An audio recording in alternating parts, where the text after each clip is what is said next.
ప్రేస్తున్నాను. యేసుక్రీస్తు నామంలో మీ అందరికీ ఉదయకాల సమయంలో శుభాలు తెలియజేస్తున్నాం. ప్రియ సహోదరి సహోదరులారా, ఈ దినం మన కొరకు ఏర్పాటు చేయబడిన వాక్య ధ్యానం సామెతలు 14వ అధ్యాయం 1వ వచనం.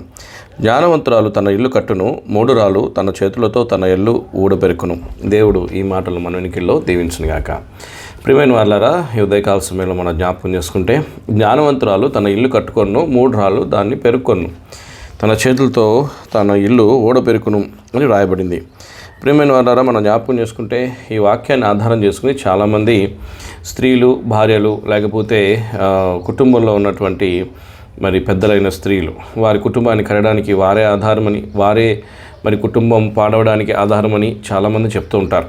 దీని అర్థం ఏంటంటే వారు ఒక్కరే కాదు ఆధారం, వారు అలాగూ నివసించడం వల్ల కుటుంబం మరి యథార్థంగా నివసించి జ్ఞానంగా నివసించగలిగితే కుటుంబం వర్ధిల్లుతుందని, యథార్థంగా ఉండకుండా మూఢత్వం కలిగి ఉంటే, చేతస్థం కలిగి ఉంటే కుటుంబం పాడవుతుందని దాని అర్థం. అంతేగాని వారి చేతుల్లోనే అన్నీ ఉన్నాయని కాదు.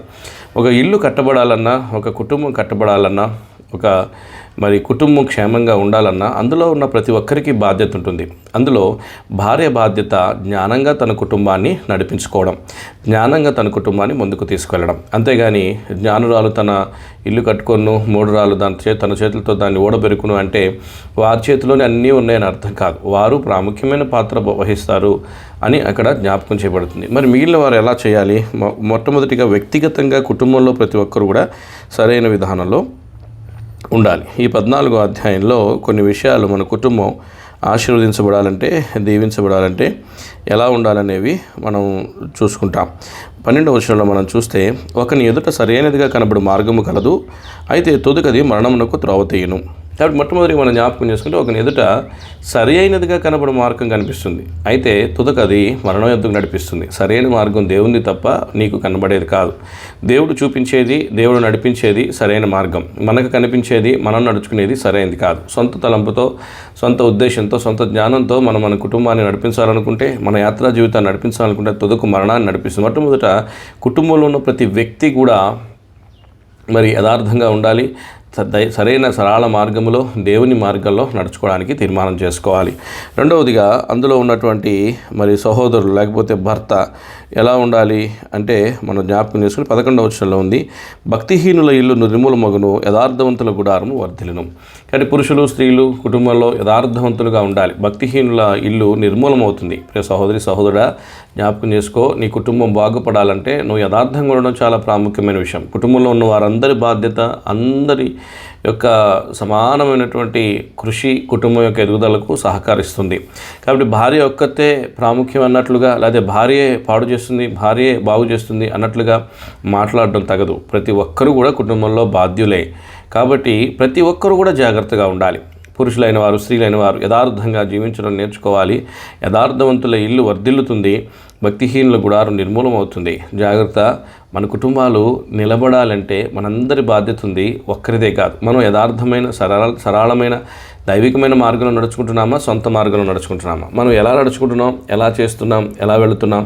వ్యక్తిగతంగా ప్రతి ఒక్కరూ పరీక్షించుకోవాలి. కుటుంబికంగా యథార్థంగా జీవించడం మనం నేర్చుకోవాలి. కుటుంబం అంతా కూడా యథార్థంగా జీవించాలి, యథార్థంగా జీవిస్తూ నడుచుకోవాలి. అందు మాత్రమే కాదు, అప్పుడు జ్ఞానవంతురాలు భార్యలు కూడా జ్ఞానము కలిగి నడుచుకోవాలి, జ్ఞానము కలిగి తన కుటుంబాన్ని కట్టుకోవాలి, జ్ఞానం కలిగి తన ఇంటిని కట్టుకోవాలి.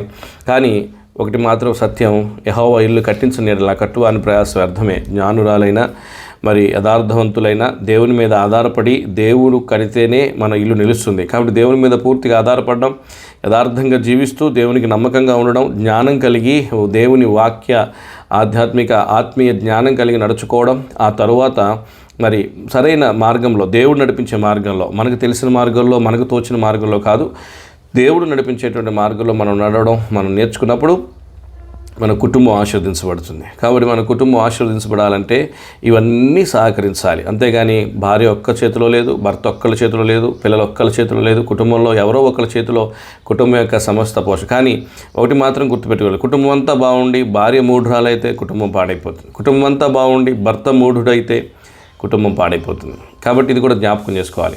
అందరూ సరిగా ఉంటేనే కుటుంబం బాగుపడుతుంది. ఏ ఒక్కరూ సరిగా లేకపోయినా కుటుంబం పాడవుతుంది. కానీ ప్రతి ఒక్కరూ యథార్థంగా జీవించడానికి, దేవుని మార్గం నడుచుకోవడానికి తీర్మానం చేసుకుందాం. ఇంకా ఈ అధ్యాయంలో మరి అనేకమైన విషయాలు మనము ధ్యానించగలుగుతాం. అయితే ఈ దినము కుటుంబం యొక్క క్షేమం గురించి, కుటుంబం ఆశీర్వదించబడాలంటే, కుటుంబం క్షేమంగా ఉండాలంటే కుటుంబంలో ఉన్న ప్రతి ఒక్కరి బాధ్యత ఉంటుంది. ప్రతి ఒక్కరూ ప్రార్థనాపరులుగా, యథార్థవంతులుగా, మరి దేవుని మార్గం నడిచేవారిగా, జ్ఞానము, వాక్య జ్ఞానము, ఆత్మీయ జ్ఞానము కలిగి జీవించేవారిగా ఉండాలి. అలాగ దేవుడు మనల్ని సిద్ధపరిచినట్లుగా మరి దేవుని వైపు చూద్దాం. దేవుడి మాటలు మన ఇంట్లో దీవించునుగాక. ప్రార్థన.